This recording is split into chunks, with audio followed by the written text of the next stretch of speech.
Hello, welcome to electrical GK. तो आज हम देखेंगे कम्यूटेशन। ठीक है, तो ये कम्यूटेशन है क्या ना। हम पहले प्रीवियस क्लास में देखे थे, कम्यूटेटर के बारे में जाने थे। कम्यूटेटर क्या करता है ना। कम्यूटेटर हमारा जो ये जनरेटर में ईएमएफ इंड्यूस होता है, ठीक है, वो किस में इंड्यूस होता है ना, वो एसी में इंड्यूस होता है। तो कम्यूटेटर का काम क्या है ना, वो एसी को कन्वर्ट कर देगा डीसी में। ठीक है, कहाँ पर ना, डीसी जनरेटर में। तो डीसी जनरेटर में क्या करता है कम्यूटेटर ना, ये एसी को डीसी में कन्वर्ट कर देता है। ठीक है, तो ये जो टोटल जो चीज ये होता है, मतलब जो डिवाइस, मतलब जो जिस चीज से होता है वो क्या होता है ना, कम्यूटेटर। ये जो टोटल प्रोसेस है वो क्या है ना, कम्यूटेशन है। ठीक है, तो हम एक यहाँ पर जो कम्यूटेटर है, ये दो हिस्से में राउंड शेप में रहता है, ऐसे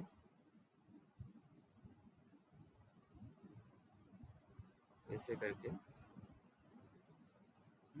और इसका सेगमेंट रहता है, कम्यूटेटर सेगमेंट रहता है, ऐसे करके। ये वाला, ऐसे करके कम्यूटेटर सेगमेंट रहता है। सपोज ए, इसका नाम दे देते हैं बी, ये सी, ऐसे करके सेगमेंट यहाँ पर रहता है। हम्म, तो ये जो कम्यूटेटर है, कम्यूटेटर है, ये किससे बना है ना, ये हार्ड कपर से। ये किससे बना है ना, हार्ड कपर से, हार्ड कपर।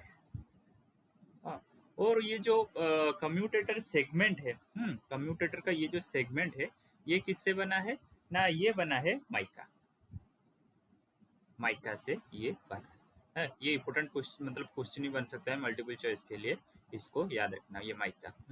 तो यहाँ पर क्या किए हैं ना, हम इसमें देखेंगे कि ये कैसे हमें मतलब करंट, डीसी करंट हमें ये कैसे देता है। एसी जो जनरेशन होता है, तो ये हमें डीसी करंट कैसे देता है, कम्यूटेशन में हम देखेंगे। तो हम ये जो फिगर लिए हैं, इस फिगर में क्या है ना, इस फिगर में हम एक जो यहाँ पर जो ए बी सी है, कम्यूटेटर सेगमेंट है, यहाँ पर इसी को ही लिए हैं, ए है, बी और ये सी है। ठीक है, तो ये हमारा क्या है ना, ये हमारा ब्रश है। ये हमारा ब्रश, ब्रश क्या करता है ना, करंट को कलेक्ट करता है। ठीक है, तो ये जो है हमारा आर्मेचर वाइंडिंग हुआ है ये। तो जनरेटर में क्या होता है ना, जो उसका जो रोटेशन होता है वो होता है क्लॉकवाइज रोटेशन में रोटेट करता है। ठीक है, पर अगर मोटर होता, डीसी मोटर होता, वो एंटी क्लॉकवाइज डायरेक्शन में वो फ्लो करता। हाँ, ये है करंट का डायरेक्शन यहाँ पर जनरेटर में।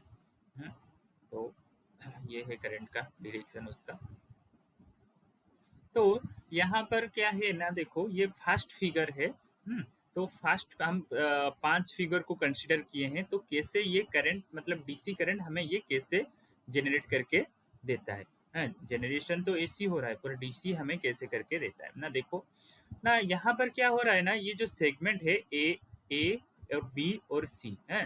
तो फिगर 1 में क्या लिए हैं ना, ब्रश जो है, ब्रश अभी टोटल किस में है ना, बी सेगमेंट में है। ठीक है, तो बी सेगमेंट में, तो यहाँ पर देखो करंट आ रहा है आईसी, यहाँ पर भी करंट आ रहा है आईसी। ठीक है, यहाँ पर सब में तो आईसी ही फ्लो कर रहा है ना, यहाँ पर यहाँ पर सब में आईसी फ्लो कर रहा है, तो आईसी प्लस आईसी। ठीक है, तो हो गया कितना ना, यहाँ पर 2 आईसी। ठीक है, मतलब आईसी प्लस आईसी है, तो रिजल्ट हमारा भी आ गया, आईसी आ गया। तो ब्रश कहाँ पर है ना, पूरा बी में ही है, पूरा फुल बी में ही है। ठीक है, देन नेक्स्ट देखेंगे, नेक्स्ट फिगर क्या है ना, नेक्स्ट फिगर है, हाँ, एक चीज और है कि ये जो यहाँ पर ब्रश हर वक्त क्या होता है ना, कंस्टेंट में रहता है। मूव कौन करता है ना, कम्यूटेटर ही मूव करता है। तो ये क्या होगा ना, मोशन में ही रहेगा। ठीक है, ये जो चीज है ये मोशन में रहेगा, तो मोशन में रहेगा तो क्या होगा ना, आगे बढ़ेगा। हाँ, तो आगे बढ़ने से क्या होगा ना, देखो आगे बढ़ने से फिगर बी आ जाएगा। है, तो फिगर बी में क्या रहेगा ना, ये मोशन में आ गया, हाँ मोशन में था तो थोड़ा आगे बढ़ गया, तो आगे बढ़ने के बाद क्या हुआ ना, आधा बी में रहा जो ब्रश है। ये जो ब्रश है, ये ब्रश है, हाँ, ब्रश क्या हुआ ना, आधा बी सेगमेंट में रहा और आधा ए सेगमेंट में रह गया। ठीक है, तो देखो कि यहाँ से क्या हो रहा है ना, करंट फ्लो हो रहा है, देखो आईसी करंट यहाँ से फ्लो हो रहा है, ठीक है। तो यहाँ से फ्लो हो रहा है, फ्लो होने के बाद इस पॉइंट में यहाँ जा रहा है, देन यहाँ जा रहा है, समझ में आ रहा है कि नहीं? इस पॉइंट से करंट डिवाइड हो रहा है। तो करंट डिवाइड होने के बाद तो यहाँ से तो आ रहा है आईसी, हमें पता है, पर यहाँ कितना करंट जा रहा है पता नहीं है, इसीलिए हम एक्स लेंगे, ठीक है। तो एक्स करंट यहाँ पर फ्लो हुआ। तो यहाँ से जो करंट आ रहा था वो आईसी था, ठीक है। तो यहाँ से जो करंट आ रहा था वो क्या था ना, आईसी हमारा था। तो यहाँ पर देखो क्या हो रहा है ना, करंट का डायरेक्शन मतलब केसीएल के हिसाब से देखो कि करंट यहाँ से आ रहा था कितना ना, आईसी आ रहा था। देन यहाँ पर करंट का वैल्यू नहीं है, पर यहाँ से जो जा रहा था हम लिए थे कितना ना, एक्स लिए थे, ठीक है।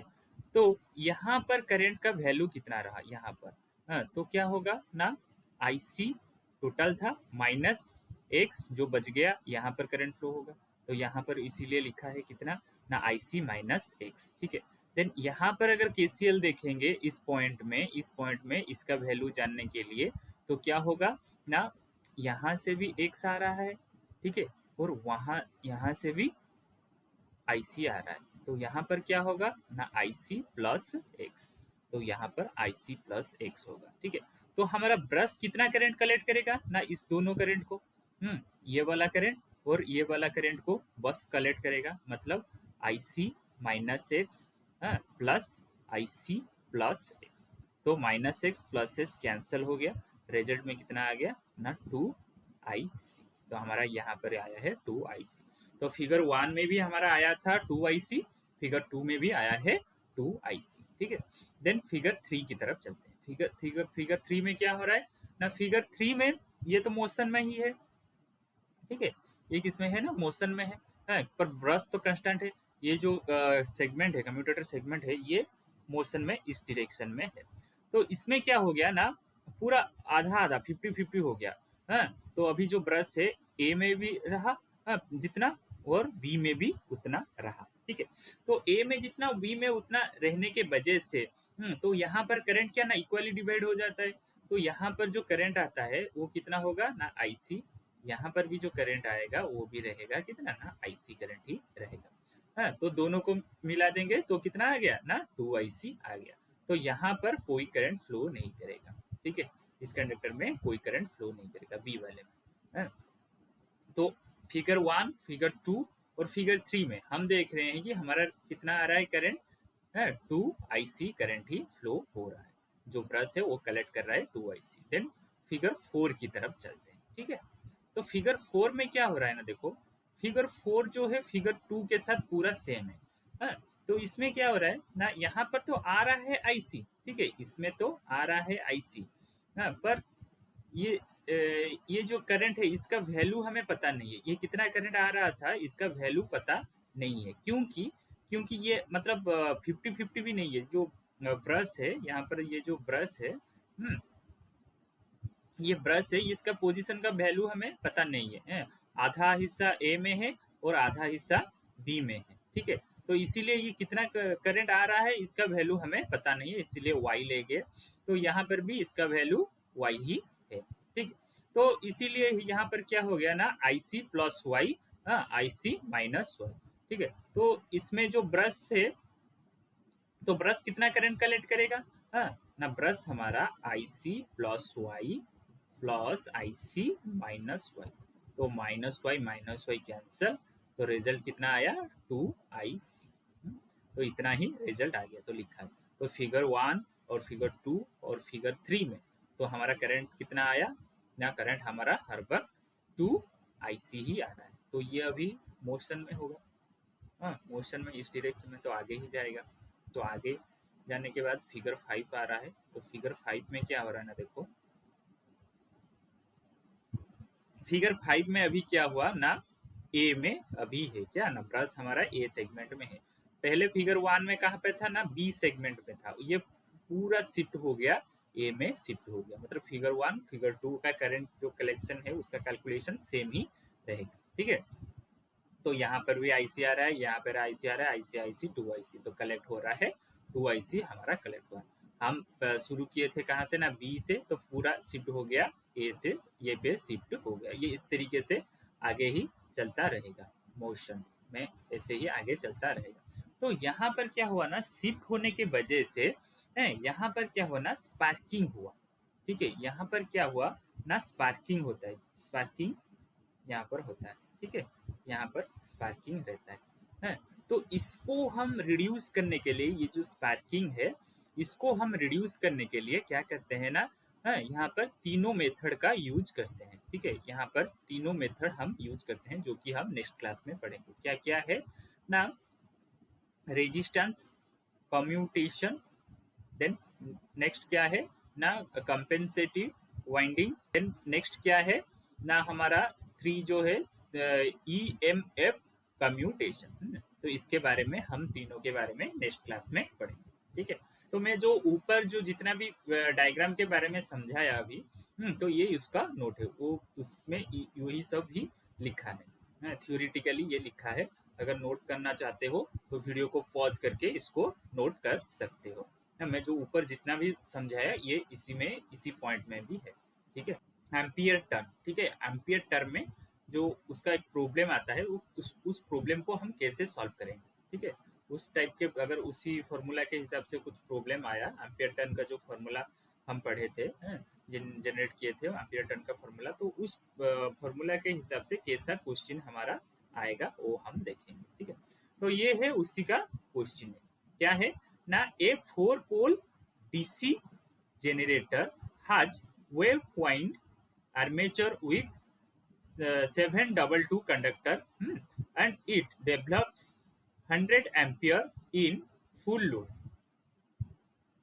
ठीक है, तो क्या बोल रहा है ना, कितना है पोल, कितना है दिया है ना, P इक्वल्स टू 4 दिया है। ठीक है, तो P इक्वल्स टू 4 है, और हैविंग नंबर ऑफ कंडक्टर। ठीक है, तो नंबर ऑफ कंडक्टर का मतलब क्या है ना, Z। तो Z कितना है ना, 722 है यहाँ। ठीक है, एंड डेवलप, तो डेवलप कहाँ पर है ना, आर्मेचर, यहाँ पे आर्मेचर ही दिया है। ठीक है, आर्मेचर, आर्मेचर हुई तो इतना कंडक्टर है, एंड डेवलप कितना करंट कर रहा है, तो कितना करंट कर रहा है ना, आईसी आर्मेचर करंट, तो 100 एम्पियर। ठीक है, और क्या दिया है ना, ब्रश लीड 8 डिग्री। ठीक है, तो मैकेनिकल कितना लीड कर रहा है, मैकेनिकल एंगल कितना होगा ना, theta M equals to 8 degree. ठीक है, तो कैलकुलेशन करने के लिए दिया है, क्या दिया है, एम्पियर टर्न डीमैग्नेटाइजेशन के लिए, और एम्पियर टर्न कर्स मैग्नेटाइजेशन के लिए यहाँ पर कैलकुलेशन करने के लिए दिया है। ठीक है, तो डीमैग्नेटाइजेशन का फॉर्मूला क्या है ये याद होना चाहिए। ठीक है, तो डीमैग्नेटाइजेशन का फॉर्मूला मैं बताया था प्रीवियस क्लास, क्या होगा ना, ए टी डी। ठीक है, एम्पियर टर्न, ये क्या है ना, डीमैग्नेटाइजेशन के लिए है। ठीक है, ये क्या होगा ना, theta M Z I C divided by 360 ये होगा, और इसका यूनिट क्या होता है ना, एम्पियर टर्न होता है।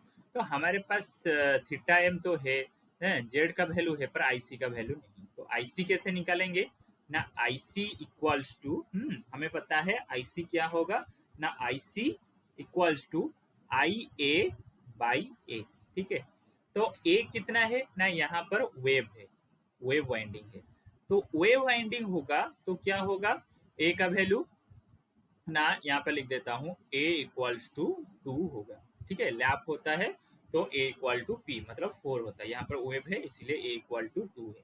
तो यहाँ पर करंट का वैल्यू कितना आ जाएगा ना, 100 डिवाइडेड बाई 2, तो कितना आ गया ना, 50 एम्पियर आ गया।